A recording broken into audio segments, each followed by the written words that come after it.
Hey everyone, Michael Klepik here, and today we're going to tackle a question that might sound like a chemistry experiment gone wild. How do you choose the right scrubber for a tank? No, we're not scrubbing dishes or cleaning floors here. We're talking about serious industrial scrubbers. You know, the ones that keep our air clean and save us from having to breathe in all those nasty fumes. So buckle up, and let's dive into the exciting world of tank scrubbers. I promise, it's cleaner than it sounds. First things first, you've got to know what's coming out of your tank. I'm not talking about guesses or probably a little gas here, some particles there. You need real data. Is your tank spewing volatile organic compounds, VOCs, maybe sulfur oxides, SOx, or nitrogen oxides, NOx? Or perhaps you've got a cocktail of acid gases, hydrocarbons, or particulates? This isn't a guessing game. It's critical to analyze what your tank is releasing because your scrubber needs to be able to handle the load. For example, if you've got a chemical storage tank, emissions may include some seriously like acid gases or hydrocarbons. The more you know about what's in your emissions, the better equipped you'll be to choose a scrubber that can neutralize those pollutants efficiently. After all, no one wants to invest in the wrong equipment and end up with a smoky mess. Now that you've nailed down what kind of emissions you're dealing with, it's time to figure out how much air is passing through your system. This is where you get to throw around fancy units like cubic feet per minute or cubic meters per hour, because that's what tells you how big of a scrubber you're going to need. Got a lot of air coming out of your tank? You're probably going to need a larger scrubber with higher capacity. Got less air? Maybe something more compact will do the trick. Either way, you don't want to undershoot here because if your scrubber can't handle the flow, things are going to backfire, literally. Okay, you've got your emissions and airflow figured out. Now comes the fun part, choosing the right technology. Do you go for a wet scrubber, a dry scrubber, or something in between? Well, it depends on what you're trying to capture. Wet scrubbers are your go-to for acid gases like sulfur dioxide, SO2, or hydrogen sulfide, H2S, and they're great for neutralizing nasty stuff with a bit of water or an alkaline solution. On the other hand, dry scrubbers use solid reagents and are ideal when you can't use water. Think of them as your trusty sidekick for pollutants that don't dissolve well.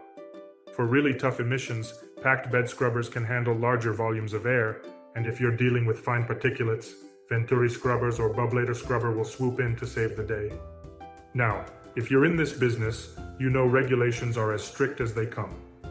The last thing you want is a letter from the Environmental Protection Agency, EPA, because your tank emissions are out of control.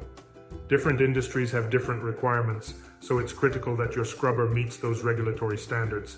If your system doesn't, you're not just looking at a slap on the wrist, you're talking fines, shutdowns, or even worse. So make sure your scrubber is doing the job of capturing pollutants and keeping you in the clear legally. No one likes maintenance, right? But unfortunately, scrubbers, just like any other equipment, need regular upkeep. Wet scrubbers need their liquids refreshed and their components cleaned to avoid clogging. Dry scrubbers require the replacement of solid reagents over time. And don't forget about those fans, pumps, and other bits and pieces that keep the system running. These can add up in terms of both energy and money. So, think about the long-term costs when picking a scrubber. You want one that won't break the bank with constant repairs and replacements. Scrubbers can be big, bulky machines. Before you order the latest and greatest scrubber system, check how much space you actually have. Is your facility cramped? You might need a vertical or modular scrubber. If you've got more room, a horizontal scrubber might be the answer. The key is ensuring you've got enough room for installation, maintenance, and airflow without obstructing other equipment. So, measure twice and scrub once, as they say. Here's another tip. Scrubbers and emissions are like oil and water.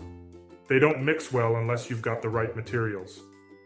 If your tank emissions are corrosive, you'd better make sure your scrubber is made of something that can handle the punishment, like stainless steel or fiberglass reinforced plastic, FRP. The last thing you want is for your scrubber to corrode and break down after a few months on the job. Trust me, materials matter. Finally, I can't stress this enough. Don't go at this alone. You'll want to work with experts who know scrubbers like the back of their hand. An experienced provider can customize the system for your specific needs, make sure it's installed correctly, and even help with ongoing maintenance. That way, you're not just guessing or hoping for the best, you're getting a scrubber system that's designed to meet your exact requirements.